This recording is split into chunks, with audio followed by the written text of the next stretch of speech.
and welcome back to the Push to Pass F1 podcast.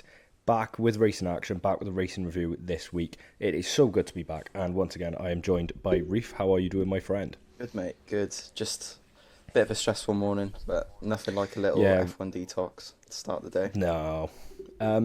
So let's get straight into, obviously, the race weekend we just had, which was the Dutch Grand Prix.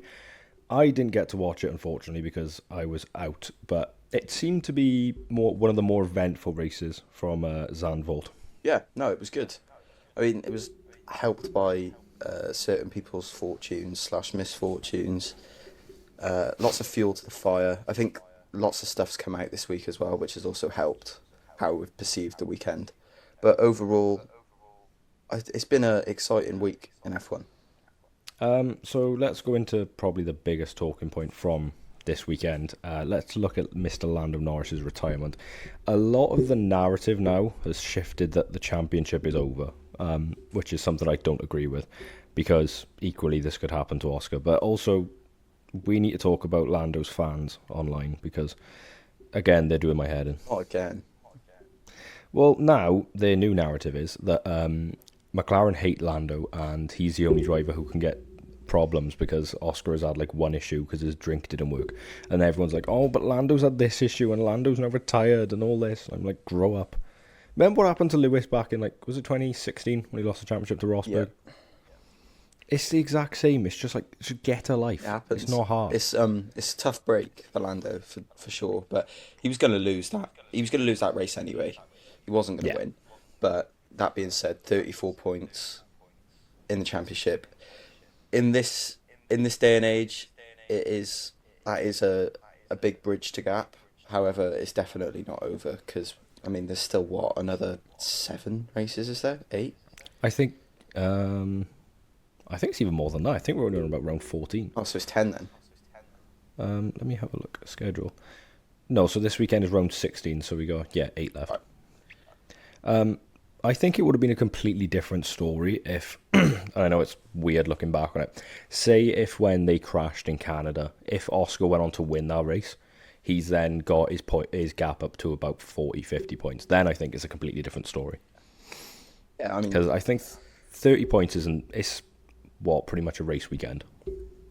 Yeah, if he has a howler and Norris is brilliant, then it can be closed just as quickly as it was opened, if you get what I mean. So, I mean, it was an oil leak that took him out, I think, which is apparently tough it was to take. I've seen it was a chassis. Yeah, chassis that caused the oil leak, because originally everyone said engine failure, but that's not true. Yeah, and both McLarens are set to take new engines this weekend. I think that's more just precautionary. Yeah, definitely. Right, let's talk about the other incidents that happened. Your GOAT. Yeah, but I'm surprised you're glazing over Kimi Antonelli's move. Hey, he's young, leave him alone. No, I was going to go on to that because I think that's the Hamilton one you can sort of not understand, but it's just overdriving. It's a mistake. It's not someone else. Like, if he just completely locked up and went straight, I think it would have been a bit different, but it just seemed like such a slow crash. Yeah, but that's just, I think, someone who's desperate. He doesn't often crash. He's not a crasher, is he? So you can kind of look at that and take it with a pinch of salt and think that there's a reason why. Yeah, but there was a much worse one, and we actually spoke about this. Leclerc retired because of Kimi Antonelli massacring him, is the easiest way to put it, I think. And Antonelli received a 10 second. Yeah, so he's got 5. Oh, he got 15 seconds with the time penalty. Good on him. There's been a lot said this weekend, especially by a certain Canadian world champion, who said that Kimi Antonelli potentially isn't ready enough for Formula One, I think was his wording. But he said that Mercedes have brought him in to further develop him, and you can't do that in Formula One. You need to be at the top of your game the day you get there, which I'm likely to agree with him. It is, this isn't a sort of place where you develop as a driver. I mean, naturally you do, because, being at the top, you're bound to get better. Yeah. But it's not somewhere where you can learn. You kind of need these skills already input. But He is a rookie, and it is just a mistake. They happen. The move wasn't on, but he's not the first, and he won't be the last driver to ever make a move that wasn't on. Yeah, I think it's also a narrative that people have jumped on this year, especially with how hyped he was last year and the fact he is in Lewis's seat from last year. I think people are quick to sort of point out any mistake he will make and be like, oh, well, he's like, he should be this good. They've put this much faith in him. And I think it's not really necessarily I think Kimi is very talented and it's not really him learning. I think he just needs to mature a bit and get a bit more comfortable in the sense of how to manage a race. He seems a bit snappy and a bit irrational at times, and he just does seem a bit like, I'm going to send one up the inside because I'm bored of it. I do think as well, a lot of it would be confidence at this point. I feel like he's not had a good Grand Prix for about 10 races now. Like, he started off the season exactly where his best sort of his best scenario he was finishing there, which is like 6th. Yeah. Which is good because he got those points in early, but at the same time he's fallen off since then, and that's kind of all he could do. And he has, unfortunately.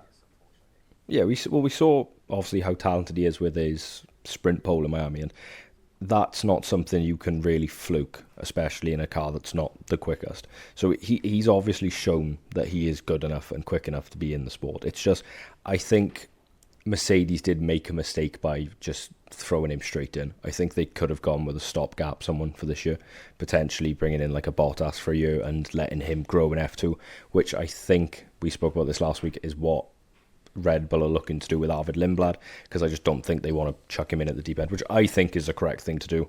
But obviously with Mercedes, they were in quite a unique circumstance. But yeah, Charles Leclerc is probably the most unlucky driver on the grid. Your heart bleeds for him at this point. I mean, it has done for about the last 3 seasons, but it's... I want him to leave, I think. I think it's time. I'd love him to. I think it's time for him to leave. It's just one of those things where he's tried everything in his power to change the narrative of what happens to him. I think the last thing he can do is just roll the dice and move to a different team. Yeah. He has to like give up on that Ferrari championship dream, because it's not happening at all. And I don't think it will happen. I can't see Ferrari being competitive in the next 5 years. It's weird to think about, because I remember going into 2022, everyone was so hyped about Ferrari, thinking like they're going to be back, they're going to be the quickest team, and they showed that promise. It was just, again, Ferrari just showed that I don't think structurally as a team they're ready to fight for a championship, and which is stupid to say considering they've been fighting for them ever since probably their inception. And I can remember back in, like when Vettel used to try and drag his Ferrari to championships, and something would always come up which meant he couldn't. And it's just, surely as Charles Leclerc, you're looking at that and going, well, if it's been going on this for 10 plus years, it's not going to get any better anytime soon. Yeah, I think so, but at the same time, there's other factors, as we know. But I think at this point, he's not even got age on his side anymore, I'd argue. I mean, I think... He's 28? I don't know off the top of my head, but I reckon he's 28 or 27. So realistically, a driver of his talent can be in the sport for another 10 years. But if we're talking about the pinnacle of the sport, I'd give him another 5, because there's always someone else that's going to come round who's going to be fast. Charles Leclerc is 27, so yeah, you'd say he's sort of in and around his prime. Yeah, but I feel like he's going to be a big what if, and we spoke about this before. I don't want it to be that case, but it's the only case I can really see it happening. Is people will go, well, he should have won a title, he should have done this, he should have done that, and he just never really did. What Charles? Right, the big one, the little French man. Yep. What's his new nickname? The Petit Prost. Petit Prost. I can't remember he got that name in F2, I think. But yeah, like it. Isaac Hadjar on the podium. Unreal scenes, considering how he started his F1 career to how it's been now. Yeah, it was. I was watching like through my fingers because I really, really wanted him to get it, and I thought it got to about like 10 laps to go, and I thought, it's not going to happen. And then Norris pulled up. He inherited the position. I thought, oh my god, this is cool. Well, I was driving back from Cardiff. I think I went to IKEA. And I was driving back, and I said to my girlfriend, I was like, "Can you just check what the running order is?" And she was looking at it, and she was like, "Piastri, Verstappen," and she was and I could tell she couldn't read the name, and I was like, "Oh, so one of the like big names isn't on the podium." And she was like, Hadjar? And I was like, Hadjar? And she was like, yeah. And I was like, and he's third. And I was like, yeah. And I was like, you're not reading like practice or something? She was like, no, it's like lap 67 or whatever. And I was like, right, do me a favor, grab my phone, we're watching this, put like the Sky app up, and she's watching it. She's like, who is this Hadjar then? And I was like, he's a rookie, he's pretty much a kid. And she started supporting him, and I was like, it's just so nice to see someone new, and especially someone who has been so good this season, to be rewarded with a podium. I understand it obviously wouldn't have happened if Norris had finished, but also you've got to be there to sort of get that result, and like you have to be there for luck to be on your side. And I'm just so happy for him, especially how he started his year. But please, Red Bull, go nowhere near him. Yeah, I mean, don't touch him. It's not like he didn't have the pace either. I mean, he qualified P4, so the result was definitely earned this weekend. It wasn't just inherited. I think it's great. I think it's great for the sport. You've got a young lad, and you could tell he was so happy to be there. You see some people, and there's nothing wrong with it, where they achieve their first podium, and it's like, yeah, well, I want wins. Like, you know, the podium wasn't the goal. I'm still focused. You could tell that he was genuinely so happy that he'd achieved his first podium, and I hope it's first of many. I think he's got a really solid future, even if he doesn't reach the sort of heights of like matching Max or something, or like he doesn't go to world championship level. I think he is just destined to be that solid front run driver, like a Bottas. He just gives me such like young Daniel Ricciardo vibes, in the sense of everyone just seems to like him. Yeah. Obviously, he's in a bit better car than Ricciardo was, because Ricciardo had that HRT and the old Toro Rossos, which are like fondling around at the back. But no, he is such a likable character, and he just seems naturally talented, which is really nice to see. Yeah, and after, as you said, you had the tough start to the year, and I do find it partially annoying but partially good that. Do you remember the quotes that came out of the media straight after he put it in the wall in Australia from Helmut Marko? Yeah. Helmut Marko called him embarrassing because he cried. And now Helmut Marko is like at the pit wall, oh yay, yay!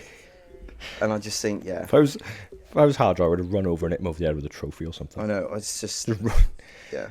Did you see Hadjar when he got out the car? Mind, bless him. I don't think I saw him straight out the car. He looked so lost. Yeah. Like Zach Brown was here looking at us, because I think in the Dutch Grand Prix they park on the grid, and then they like walk through the pit wall, and you could see Zach Brown was stood there like looking for Oscar, and Hadjar was just stood in between like the pit lane and the start finish straight, just looking back, being like, where do I go? What do I do? Where's my team? And then saw his team and just ran straight for them. It's moments like that it sets Formula One apart as a sport, because like I can't imagine that in many other sports. Yeah. In someone who's like a kid, a rookie, getting probably one of like the most prestigious things you can get. It's amazing, but I feel like we should briefly talk about the prospect of him being in a Red Bull next year, because it's going to be linked at this point. No, I'm not saying that it's going to happen. I don't think it will, but it's going to be probably talk until the end of this winter now, I imagine, of are they going to swap him? I think the best thing Red Bull can do is sort it out now, in the sense of if they leave it for, like, say if they leave it until the end of the year, like they did last year, I think the uncertainty that it's going to put over, because even if they say to Yuki now, look, we're looking at our options for next year, you're not guaranteed a seat, that's going to play on his mind. And I think if they just go to him, look, next year the drive is yours, but if results don't improve towards like the midpoint of the next season, we'll look at our options then. I think even that will just sort of give Yuki that fire in him to sort of go, well, I need, like, my future is 100% on the line now. I imagine that is kind of what they've done. I'd like to think, I hope they don't rush Hadjar, because they don't need to necessarily. I don't think the car is going to be that competitive next year in the first place. No. I don't think they're going to have a championship winning car. So I don't think that there's a rush to get a good second driver. So you may as well nurture the talent you've got. Well, because I think even the I don't know if it was Lauren Meckies when he was at VCARB, or the current VCARB team principal said that he doesn't want Hadjar anywhere near Red Bull until like 2027-ish. So that sort of lines up well, because then they've got the natural replacement for Hadjar being Lindblad, who can go up to VCARB, and then obviously Hadjar can go up to Red Bull, and he's got a year with the new regs. Red Bull might have sorted out, because the reports coming out of that Red Bull and their powertrain are probably going to be the least competitive next year, which is worrying. So yeah, I could see Red Bull not writing off next year, but sort of just taking that year as like a development year. I think they'll have to. I don't think they're given a choice, which, I mean, how are they going about that with Max? Surely he's going to have to be heavily compensated for this, I think. I mean, that's the other thing, is they might not be in a position to write off a year, because Max will go, well, I'm not winning stuff, I'm leaving. And then they've got an even bigger problem. It's the performance clauses that are no doubt in his contract. It's definitely confusing. I mean, I wouldn't want to be a head boss at Red Bull at the moment, because I think one wrong move and they're in deep water. Could they go down a bit of a Ferrari route? What, as in, and have a 2-decade-long spiral? We've seen weirder things happen. Personally, I don't think so, no. I don't think they will, just because I think they're that well run of a sort of organisation, in the sense of they have they've got a plenty big enough budget, that's not a problem. They've got a massive market, and they've also got the best, I mean, depends on who you ask, but they've got the best sort of driver programme. So talent is never going to be short. Yeah, they have a very steady stream of, even from like below Formula 2, they're on it from like, they're looking for the next Verstappen and then the next Verstappen, and then like they're covering themselves up. So I think they'll be okay. It's just, I can sort of see them potentially not challenging next year, and then 2027 being back towards the front, and then sort of building on it from then. But yeah, it's going to be a difficult situation for them to manage with the drivers for next year, and I think a lot of it will probably come down to Max with how he sees next year, and if he gets to halfway through next year and he just abandons ship for 2027, then I think they've got probably the biggest decision to make in who do they try and get to replace him. Charles Leclerc. Yeah. Right. Let's go on to, we'll do some quick driver ratings, because neither of us watch the race, so we probably can't tell you much, except from what we see off face value. So your top 10, going from 1 to 10, are Oscar Piastri, Max Verstappen, Isaac Hadjar, George Russell, Alex Albon, Oliver Behrman, Lance Stroll, Fernando Alonso, Yuki Tsunoda, and Esteban Ocon. So let's start in P10, Esteban Ocon. Yeah, I mean, I think going off his teammates' result as well, they had pace. Yeah. It's a fair enough drive. It's just, you kind of expect him to be there now. I think it's a good result for Haas, but also it's one of those ones where you go, oh, Haas have picked up like a P9, P10. You'd go, oh yeah, fair enough. Yeah, I think it's not like a Sauber picking up points. Is it? If this was like last year or 2 years ago, more like 2 years ago, then a P10 would be massive for Haas. But I do feel like I have to change my perception of what they are as a team now and their performance. And now a P10, it's got to be sort of semi-run-in-the-mill. It's got to be expected. You'd probably expect like 2 out of every 5 races for them to get a decent point. I'll give them a 7. Yeah, I think you're on the right lines there. A bang average. P9 Yuki Tsunoda. I mean, if you're going off the rest of his results, that's a good result. I was going to say, do we class that as good? I mean, do you have it in front of you? How many seconds did he finish behind Max? So I'll try and work it out. Hang on.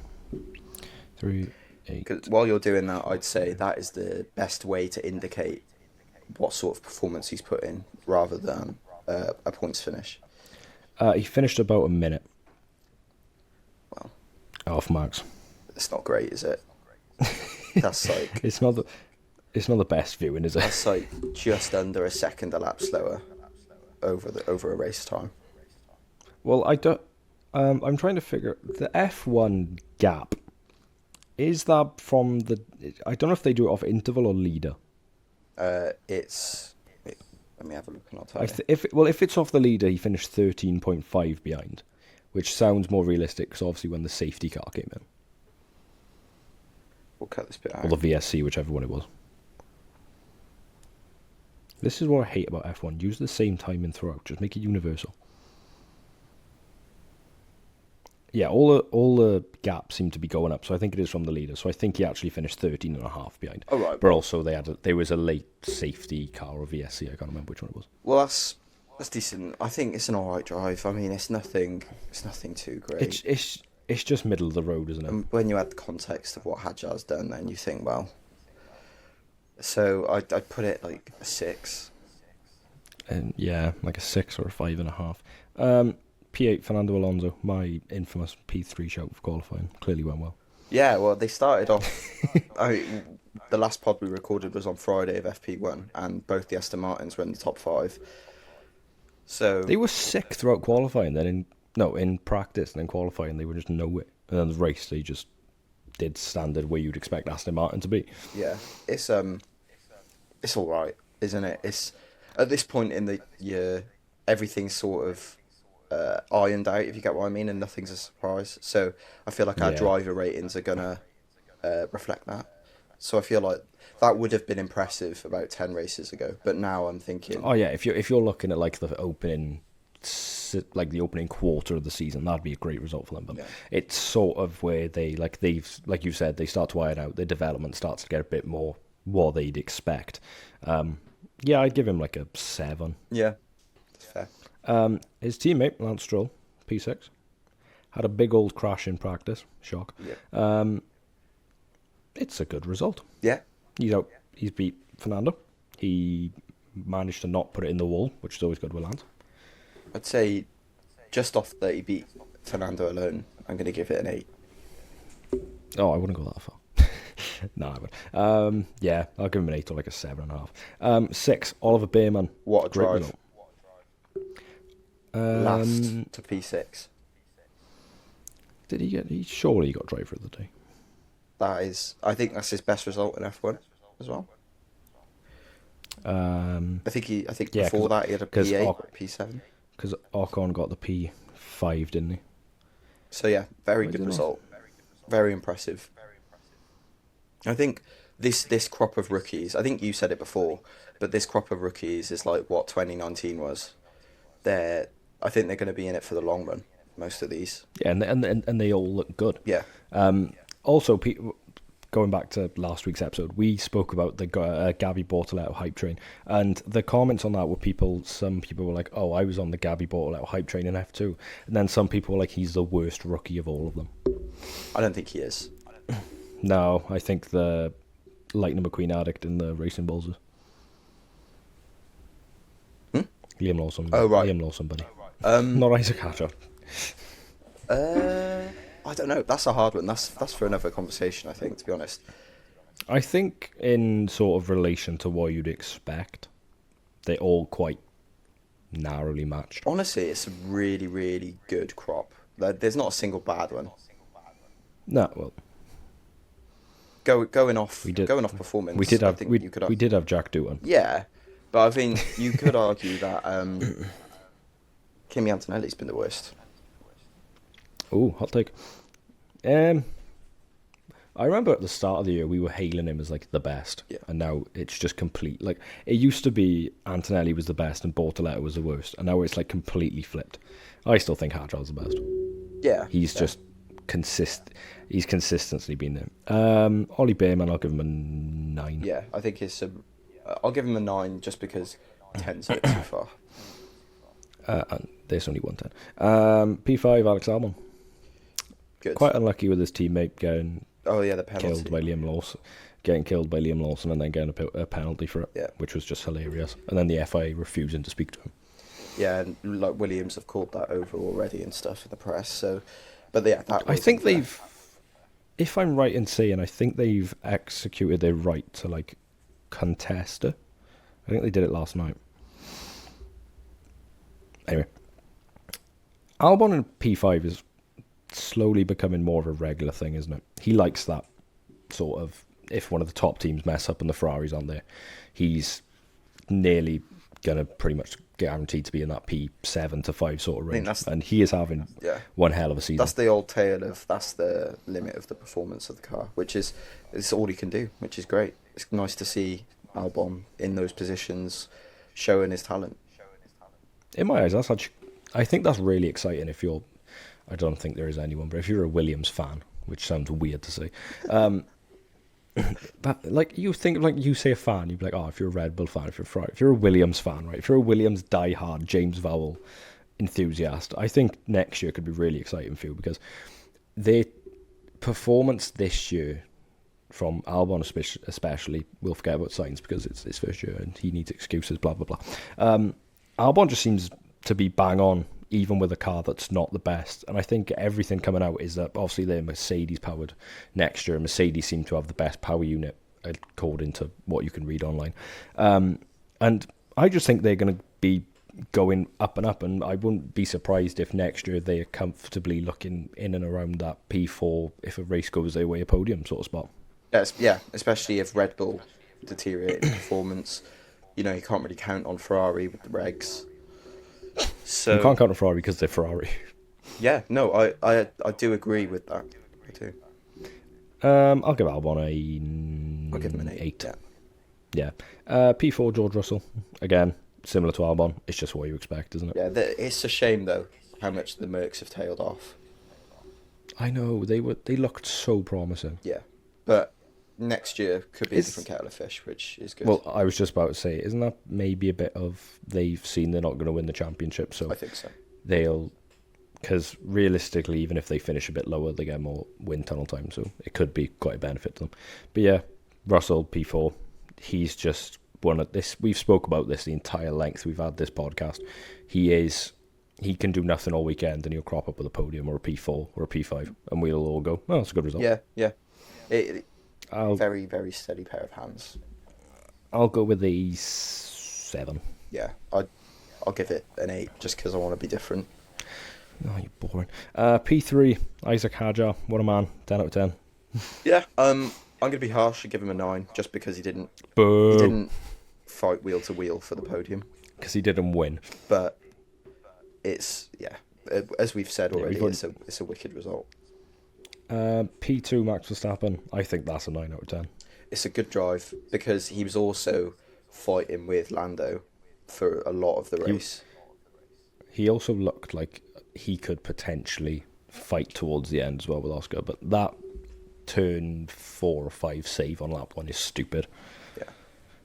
When he had the car sideways. He's just so good at getting the maximum out of a car, even when his car is dog awful. So I think we're running out of words to describe what he's like. I know, there's not enough words to describe good.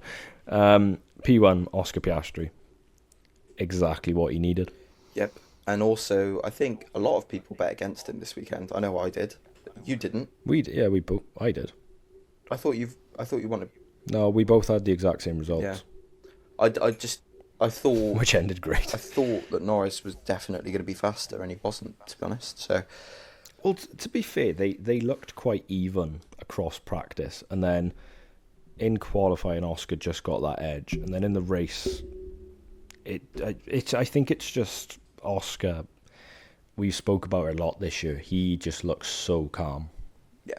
And like, I think it was, I can't remember who was on commentary this week. I think it might have been Croft. He was like, after he got pole, he might let out a little smile, and that's all you get from him. And I think he is just so good with that mentality that he surely now has to think towards this back 8 races. Even if he's on the, I think it worked out as Lando has to win the next either 6 or 7 of the next 8, and Oscar can finish second in all of them, and still that's what's needed for Lando to win. So I think Oscar's in a very good position now to take his first World Championship, and I think everyone would be happy to see that, except for the Lando fans. I think the Lando Ultras are the only people that wouldn't accept that. The Lando Ultras. Because I think he's a very likeable person. He's never done anything that makes you think, he's a dick or anything like that. So I'm excited. I think you're right.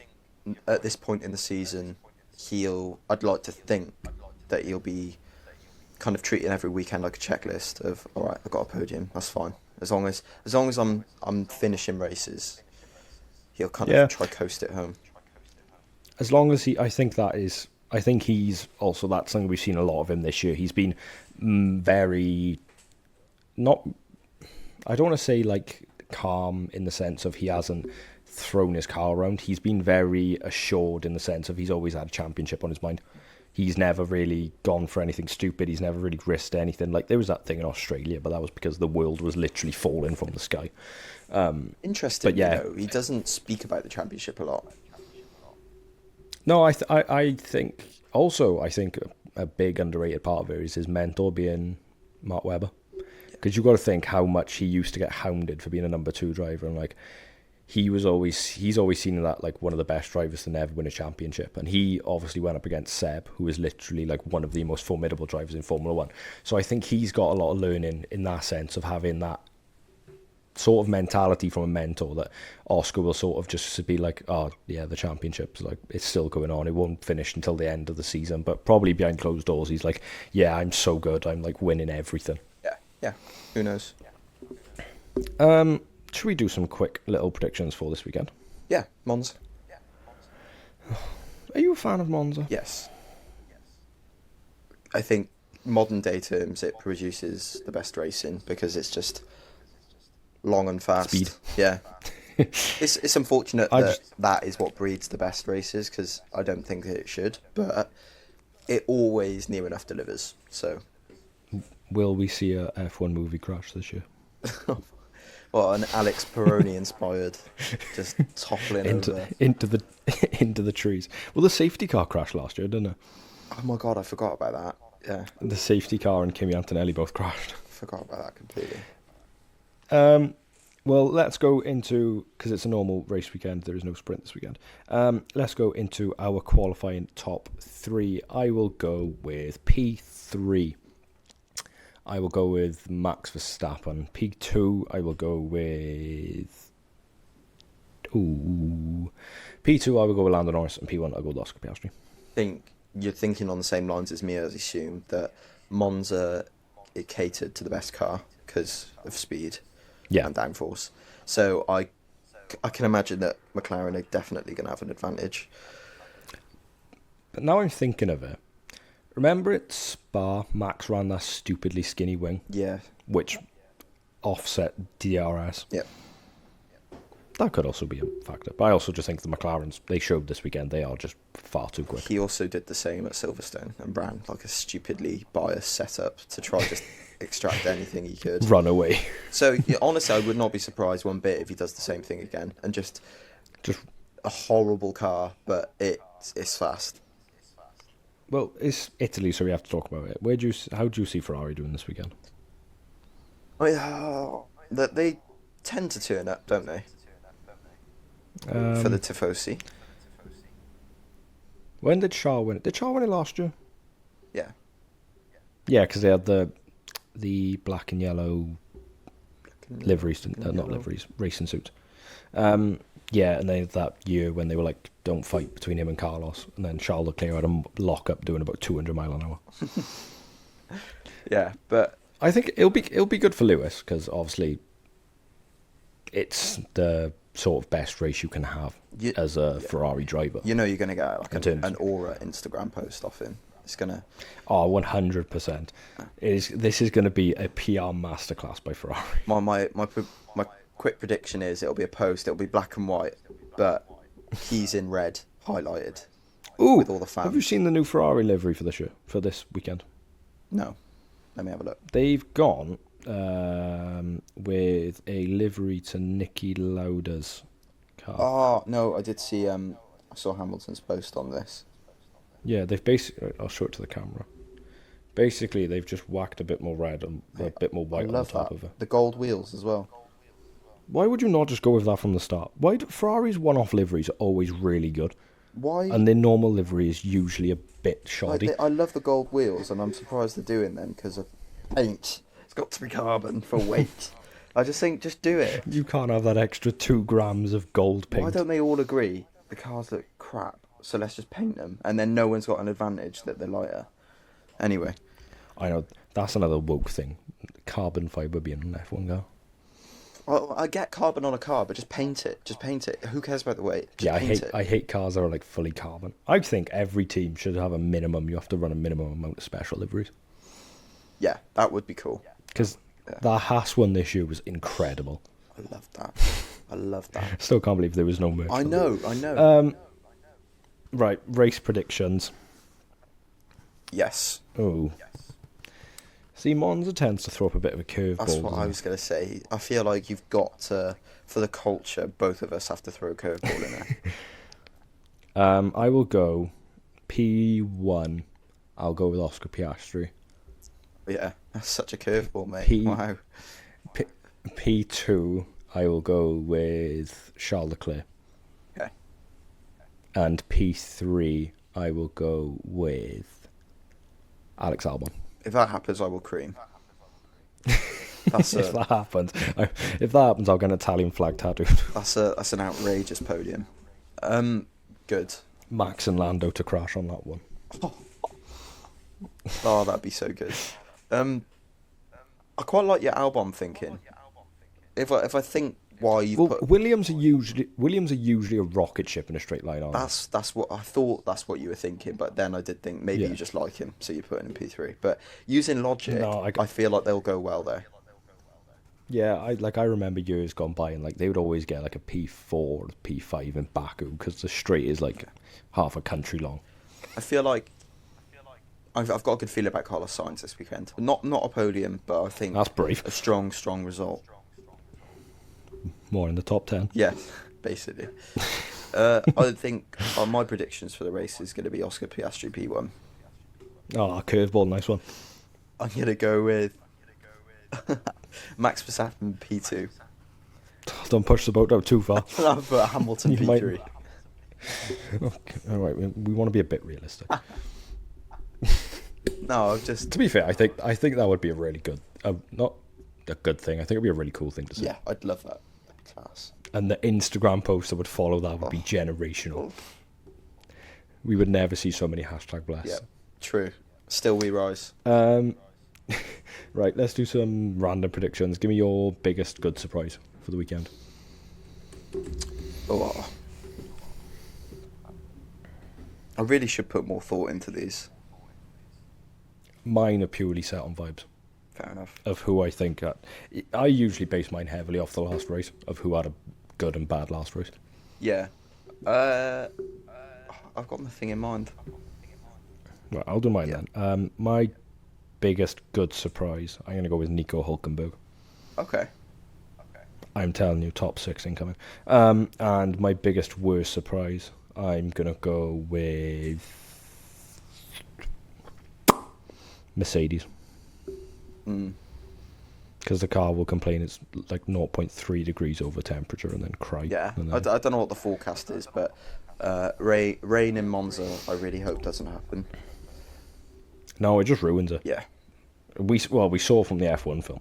Yeah, oh, exactly. I mean, you're gonna have Brad Pitt just constantly going in the pits and holding everyone up and not getting black flagged for some reason.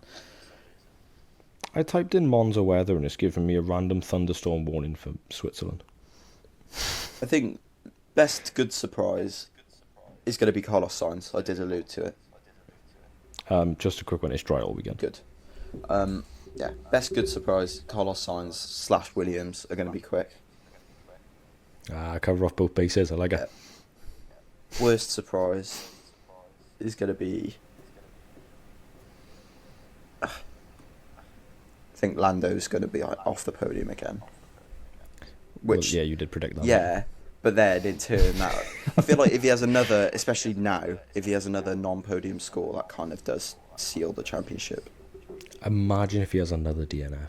Yeah. Imagine if he stalls on the grid. Well, that just seems like you're just wishing ill, just speaking him into existence. And what if he wins every race from now with fastest lap by 3 laps? Also, Oscar got his first Grand Slam of his career. Yeah. Forgot to say that. What is a Grand Slam? It's you've led every. Yeah, it's pole. Yeah, it's like fastest. Well, sorry, no, I was on about the Super Grand Slam. I think it's if you get pole and then you win the race, but you lead every lap.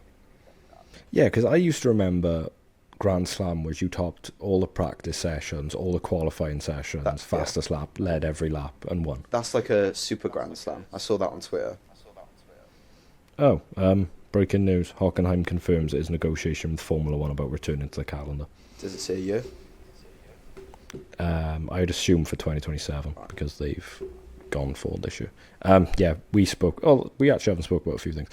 Basically, before we recorded this, we spoke about a few tracks are looking at joining the grid. Well, joining back is Hockenheim, Istanbul, and Portugal. Colton Herta has joined Cadillac as their test and reserve driver, and is probably going to join Prema in F2. So we might have Logan Sargent 2.0. Yeah. I mean, once that gets announced, which I think is going to be soon, we'll talk about that in more detail. The Cadillac thing's been announced. Yeah, but the Prema thing hasn't. Yeah, because I do have my opinions on that. Ooh, spicy. But that is all we have time for today on the Push to Pass F1 podcast. We hope you have enjoyed. If you are listening on Spotify, don't forget to rate us 5 stars and drop us a follow. It's hugely appreciated. If you are watching on YouTube, drop us a like, drop us a subscribe. It is massively appreciated. I have been Max. I've been Reef. And this has been the Push to Pass F1 podcast.